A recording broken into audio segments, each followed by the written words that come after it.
Olá pessoal, vamos iniciar mais uma aula de Geografia.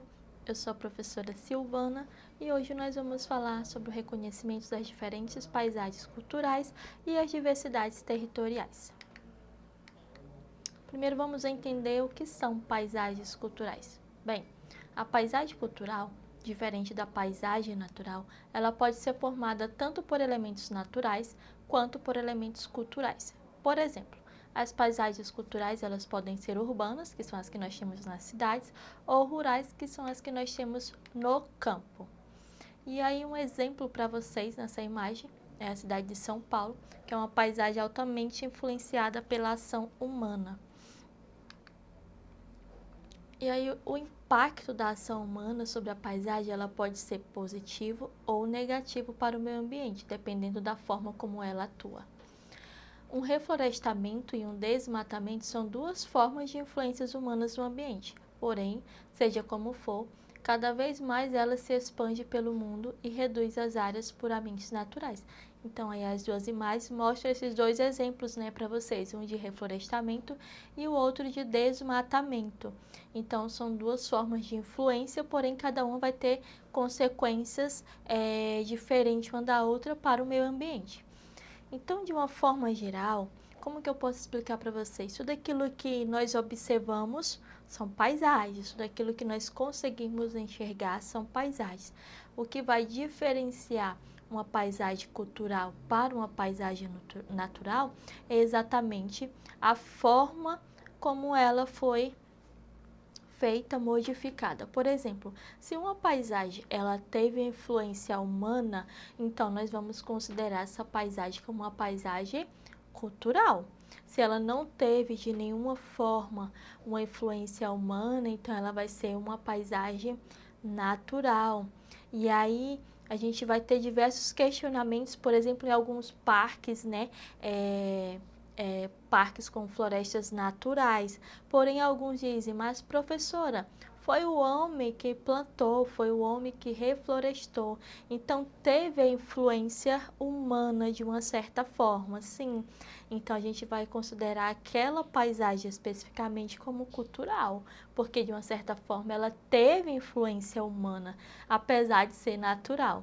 Então, tem esses contratempos aí em algumas questões, suas exceções em algumas paisagens.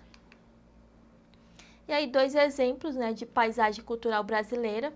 Essa primeira imagem vocês vão observar que é uma tribo indígena, então teve aí toda uma modificação. Esse espaço era um espaço totalmente natural, porém teve ação humana, foi modificado, então é uma paisagem cultural.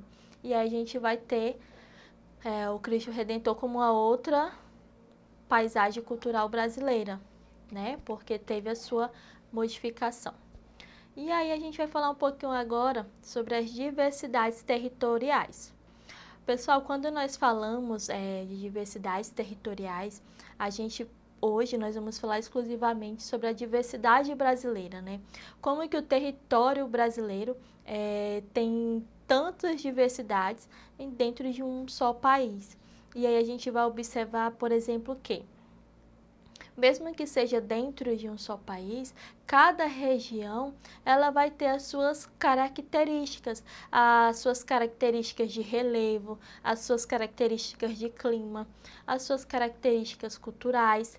Então, dentro de um território é possível sim ter essas diversidades, exatamente porque a gente vai entender e colocar como exemplo o nosso próprio país. Bem, o Brasil é um território muito diversificado, não tão somente pela amplitude de sua área, mas principalmente pelos conteúdos que lhe são pertencentes.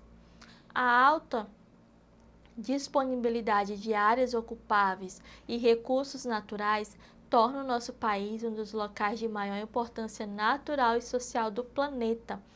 Então, quando nós falamos dessa diversidade territorial, nós vamos ter a região norte, por exemplo, que dentro dela a gente vai ter aí a floresta amazônica, que é a maior floresta tropical do mundo. Então, só aí a gente entende a importância, né, da região norte para todo o país e para o mundo. Aí a gente vai citar, por exemplo, a região sudeste, que vai ser a região mais industrializada e desenvolvida do país. Lá a gente já não vai ter esses recursos naturais, essa disponibilidade natural que nós vamos ter na região norte. Aí a gente vai observar, por exemplo, a região norte também tem aí uma abundância de água, exatamente pelos seus rios, e a gente vai ter o rio Amazonas, e aí toda a região norte vai ter uma grande variedade de rios, né, que compõem a sua área. Aí a gente vai lá para a região nordeste, que já é uma região que tem a sua falta, né, desses rios, ele já sente essa dificuldade, e aí já tem o problema da seca. Então, para vocês entenderem como que dentro de um mesmo território a gente vai ter tanta diversidade. Então, citando esses exemplos para vocês, para que vocês possam compreender como que existe essa diferença regional, mesmo sendo dentro do mesmo país. E aí, quando a gente fala dessa amplitude, a gente vai lembrar da amplitude tanto norte e sul do Brasil, né, quanto oeste e leste. E aí essa amplitude ela vai influenciar principalmente que a gente vai ter diversos fusos horários, a gente vai ter diversos climas, né? A gente vai ter aí uma certa diversidade de todas essas características que em alguns outros lugares do mundo nós não vamos encontrar. Então, essa diversidade territorial, ela acaba transformando o nosso território em uma diversidade muito grande. E aí, diante, né, dessa diversidade, diante desses recursos naturais e culturais que nós aprendemos a diferenciar, sempre que vocês observarem uma paisagem onde vocês entendem que aquela paisagem ela não teve ação humana, ela não teve influência humana, vocês vão compreender que é uma paisagem natural. E aí, a partir do momento que vocês observam qualquer paisagem, que vocês sabem que aquilo foi produzido, foi feito, foi influenciado pelo homem, vocês vão lembrar que é uma paisagem cultural. Então, não esqueçam dessa diferença de paisagem cultural para paisagem natural.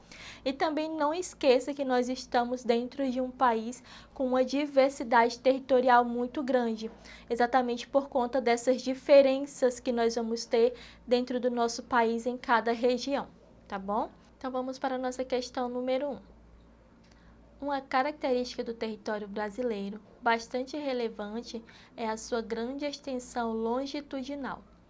Do extremo leste, a Ponta dos Seixas, em Paraíba, até o extremo oeste, que é a nascente do rio Moa, no Acre, a uma distância de 4.319 quilômetros. Uma característica socioespacial do Brasil resultante do fator acima representado é a. Elevada variação climática. B. Presença de domínios naturais diversificados. C. Existência de vários fusos horários. D. Acentuada unidade topográfica. E. Facilidade para o deslocamento rodoviário. Pessoal, sempre que nós falamos de extensão longitudinal, que são, a gente vai lembrar que essa extensão assim, vocês sempre vão lembrar do estudo sobre o quê? Sobre os fusos horários. Então, a extensão longitudinal, ela influencia diretamente nessa questão de fusos horários. Então, exatamente por isso que o Brasil ele possui diversos fusos horários, exatamente por conta dessa grande extensão longitudinal que ele apresenta, tá bom? Então, por isso que a nossa alternativa correta é a alternativa C. Questão número 2. A paisagem ela resguarda em si uma combinação de elementos do presente e do passado. Mais do que uma expressão puramente visual, muitas vezes ela resulta de uma interação entre o ser humano e o ambiente, podendo alcançar um aspecto até mesmo emocional. Nesse sentido, podemos considerar a paisagem cultural como A. Instrumento mecânico de percepção da realidade. B. Produtora de discursos individualmente percebidos. C. Resultado dos significados subjetivos. D. Reflexo direto da compreensão humana. Ou E. Reprodução visual das atividades afetivas sociais. Então, sempre que a gente for lembrar, né, dessa paisagem cultural, a gente vai entender que ela faz parte, sim, da reflexão, do reflexo direto de como que a humanidade acaba compreendendo aquele espaço, de como que aquele espaço ele vai ser transformado para que essa transformação, de uma certa forma, beneficie a sociedade. Então, a nossa alternativa correta é a nossa alternativa D, reflexo direto da compreensão humana. Então, espero que vocês tenham compreendido a nossa aula de hoje, que era basicamente para que vocês entendessem a diferença, né, do nosso espaço cultural, nosso espaço social, e para que vocês entendessem também como que o nosso território ele é tão diversificado, tá? E como que essa diversidade ela influencia em alguns aspectos naturais. Então, é isso. Agradeço a companhia de vocês. Não esqueçam de acessar a nossa plataforma Eduque. Lá vocês vão encontrar tanto a nossa aula de hoje como as nossas aulas anteriores, diversos exercitando, para que vocês possam aprimorar ainda mais o conhecimento de vocês. Então, até a nossa próxima aula.